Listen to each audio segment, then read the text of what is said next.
మీ ఇంట్లో మొదటి కోటీశ్వరుడు మీరే అవ్వాలనుకుంటున్నారా? ఈ ఫైనాన్షియల్ వెబినార్ లో ఇప్పుడే జాయిన్ అవ్వండి. నమస్తే, వెల్కమ్ టు సుమన్ టీవీ. నేను మీ రమా రాజేష్. ఇవాళ ఆపరేషన్ సింధూర్ గురించి మనం విన్నాం అందరం. వార్ అయితే స్టార్ట్ అయింది. సో ఇలాంటి సిచ్యువేషన్స్ లోని మనం ఎంత అప్రమత్తంగా ఉండాలో, మనం తీసుకునే డెసిషన్స్ కూడా మనీ రిలేటెడ్గా అంతే జాగ్రత్తగా తీసుకోవాలి.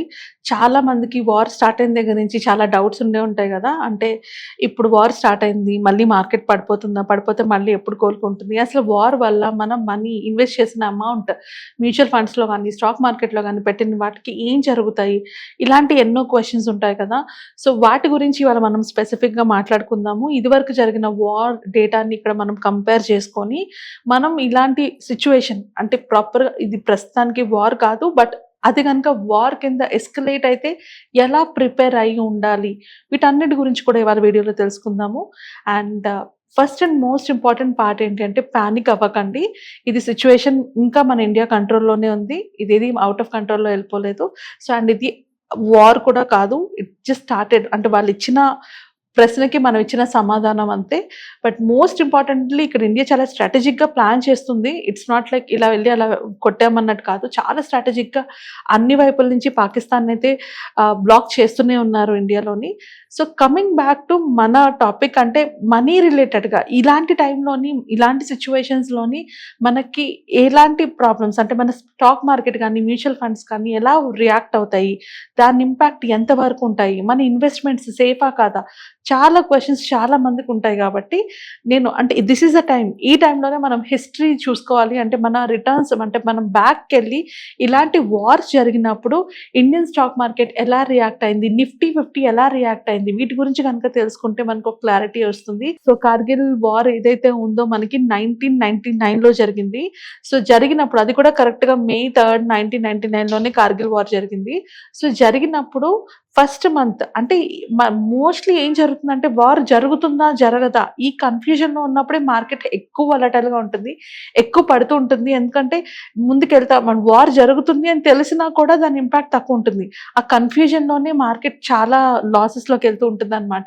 సో మీరు అబ్జర్వ్ చేస్తే 1 month బిఫోర్, కార్గిల్ వార్కి స్టార్ట్ అవ్వకముందు 1 month బిఫోర్ 8.3% వరకు కూడా మార్కెట్ పడింది.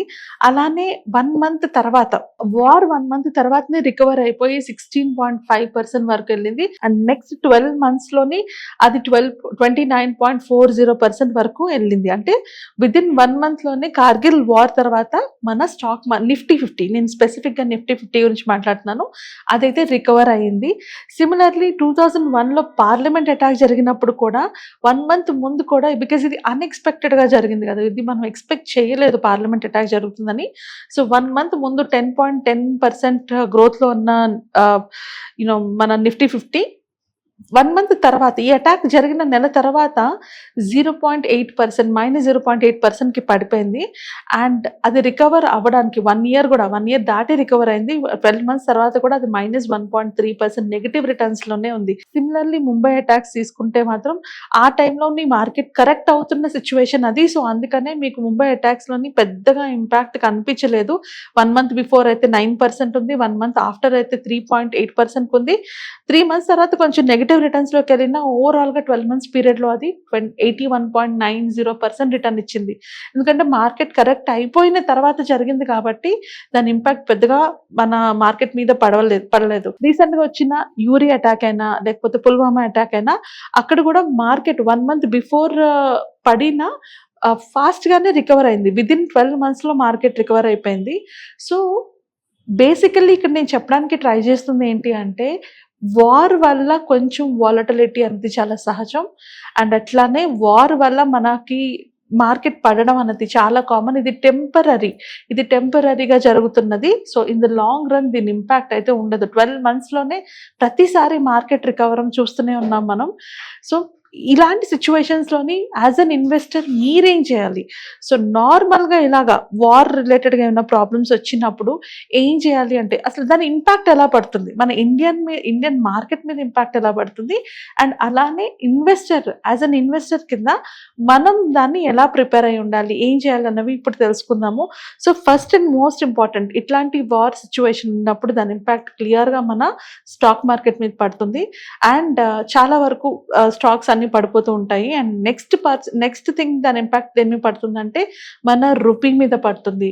సో ఆబ్వియస్లీ ఇండియాలో వార్ జరుగుతుంది అంటే ఫారెన్ ఇన్వెస్టర్స్ కానీ వీళ్ళు ఎవరు ఇన్వెస్ట్ చేయడానికి రెడీగా ఉంటారు. ఇన్ఫాక్ట్ వాళ్ళు విత్డ్రా కూడా చేసుకొని వెళ్ళిపోతూ ఉంటారు. కాబట్టి మన రూపీ వీక్ అయ్యే ఛాన్స్ ఉంటుంది. సో రూపీ వాల్యూ పడిపోతూ ఉంటుంది. అండ్ ఇదే టైంలోని ఎప్పుడైతే మన స్టాక్స్ పడుతున్నాయి, రూపీ పడుతున్నాయి అంటే ఆటోమేటిక్గా పెరిగేవేంటి, గోల్డ్ అండ్ కామోడిటీస్ ఇవి పెరుగుతాయి అన్నమాట. So this is a time gold price కానీ కామోడిటీస్ ఆర్ ఆయిల్ ప్రైస్ కానీ పెరిగే టైం కూడా ఇదే. అండ్ దీని తర్వాత ఇలాంటి సిచ్యువేషన్లోని మోస్ట్ ఆఫ్ ద టైం అంటే ఏదైనా ఎమర్జెన్సీ, ఏదైనా వార్ సిచ్యువేషన్స్లోని కంపల్సరీగా అందరూ పెట్టుకునేది ఏంటి అంటే food. So food and medicines ఇవి రెండు చాలా ఇంపార్టెంట్. సో మన ఫుడ్ అండ్ ఫార్మా ఏవైతే ఉంటాయి ఇవి ఇంక్రీజ్ అయ్యే ఛాన్సెస్ ఉంటాయి అన్నమాట. ఈ సెక్టర్స్ ఇంక్రీజ్ అయ్యే ఛాన్సెస్ ఉంటాయి. And most of the time ఇలాంటి సిచ్యువేషన్స్లోని రీటైల్ ఇన్వెస్టర్సే భయం కొద్దీ ఎక్కువ అమ్మేస్తూ ఉంటారు, లాస్ అవుతూ ఉంటారు. సో ఇది ఎందుకు జరుగుతుందంటే ఒక పానిక్ వల్ల జరుగుతుంది. సో రీటైల్ ఇన్వెస్టర్స్ అందరికీ ఒక రిక్వెస్ట్ ఏంటి అంటే ఇది ఒక temporary panic, temporary war. So దీనికోసం మీరు మీ ఇన్వెస్ట్మెంట్స్ని మూవ్ చేయొద్దు. ఏ పర్పస్ కోసం అయితే ఇన్వెస్ట్మెంట్ పెట్టుకున్నారో ఆ పర్పస్ రీచ్ అయ్యే వరకు ఇలాంటివన్నీ జరిగినా కూడా ఇన్వెస్ట్మెంట్స్ని అయితే అసలు మూవ్ చేయకండి. సో ఇలాంటి సిచ్యువేషన్లో ఒకవేళ ఏదైనా వార్ వచ్చిన సిచ్యువేషన్ ఉన్నా లేకపోతే ఇలానే కంటిన్యూ అవుతున్న ఇన్వెస్టర్స్ ఏం చేయాలి? So first and most important thing ఏం చేయాలంటే ఎమర్జెన్సీ ఫండ్ అండి. ఎమర్జెన్సీ ఫండ్ అయితే క్రియేట్ చేసి పెట్టుకోండి. సో ఎమర్జెన్సీ ఫండ్ కంపల్సరీగా ఉండాలి. ఎందుకంటే ఈ టెంపరరీ వాలటిలిటీలోని మనకి ఏదైనా అవసరం ఉండొచ్చు. ఎమర్జెన్సీ ఫండ్లో కూడా వీలైతే క్యాష్ రూపంలో కొంత అమౌంట్ అయితే పెట్టుకోండి. అండ్ మోస్ట్ ఇంపార్టెంట్ పార్ట్ ఈ టైంలో ఏంటి అంటే సిప్పులు ఆపొద్దు. Don't stop your SIPs continue అవుతూనే ఉండాలి. ఏ పర్పస్ కోసం అయితే ఇన్వెస్ట్ చేస్తారో ఆ పర్పస్ కోసం అది కంటిన్యూ అవుతూ ఉండాలి.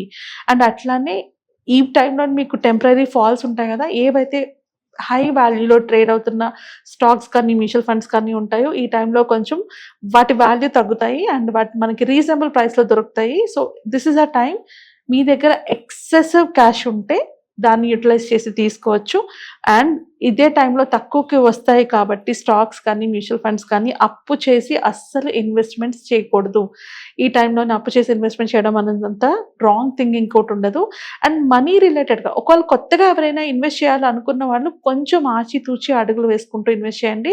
కంపల్సరీగా ఇప్పుడు ఇన్వెస్ట్ చేసేసి మళ్ళీ తర్వాత ఫాలో అవుతుంటే భయపడి కాదు. సో మెయిన్ న్యూ ఇన్వెస్టర్స్ ఎవరైతే ఉంటారో మీరు మీ ఎమర్జెన్సీ కోసం కావాల్సినంత అమౌంట్ తీసుకున్నాక ఆ మిగిలిన అమౌంట్ ఏదైతే ఉందో అది మీ దగ్గర ఉన్న ఫండ్స్ ఏవైతే ఉంటాయో ఆ ఫండ్స్లోని ఇన్వెస్ట్ చేసుకోండి. అండ్ మ్యూచువల్ ఫండ్ ఇన్వెస్టర్స్ అయితే మీరు అసలు వరి అవ్వాల్సిన అవసరమే లేదు. మార్కెట్లో ఏ స్టాక్స్ పడతాయి, ఏ స్టాక్స్ పెరుగుతాయి అన్నవి కంపల్సరీగా ఫండ్ మేనేజర్స్ చూసుకొని మీ యొక్క మ్యూచువల్ ఫండ్ వాల్యూ పడిపోకుండా అయితే వాళ్ళు చూస్తారు. కాబట్టి సో మీరు ఏ పర్పస్ కోసం అయితే ఆ పర్పస్ ఉంచారో ఆ పర్పస్ కోసం ఆ ఇన్వెస్ట్మెంట్ ఉంచండి. అండ్ మోస్ట్ ఇంపార్టెంట్లీ డైలీ మీ పోర్ట్ఫోలియోని చెక్ చేయకండి. ఆ చెక్ చేసి ఈరోజు పడిపోయింది, అది నా రెడ్లోకి వెళ్ళిపోయింది అన్న టెన్షన్ తీసుకోవద్దు. బికాజ్ మీరు ఇన్వెస్ట్ చేసింది మీ ఫ్యూచర్ రిక్వైర్మెంట్స్కి, కరెంట్ రిక్వైర్మెంట్స్ కోసం కాదు. కాబట్టి ఈ temporary volatility or temporary problems అన్ని సాల్వ్ అయిపోతాయని హోప్తోని డెఫినెట్లీ ఉండండి. Because India is a growing economy. ఇండియాలో కంపల్సరీగా ఫ్యూచర్లో గ్రోతే ఉంటుంది. ఇప్పుడు జరుగుతున్న టెంపరరీ డిస్టర్బెన్సెస్ వల్ల మీ పోర్ట్ఫోలియోని డిస్టర్బ్ చేసుకోవద్దు. అండ్ ఇలాంటి ఇంకా ఇంపార్టెంట్ వీడియోస్ ఎన్నో నేను చేస్తూ ఉంటాను. Please subscribe to this channel and follow me for more. Thank you.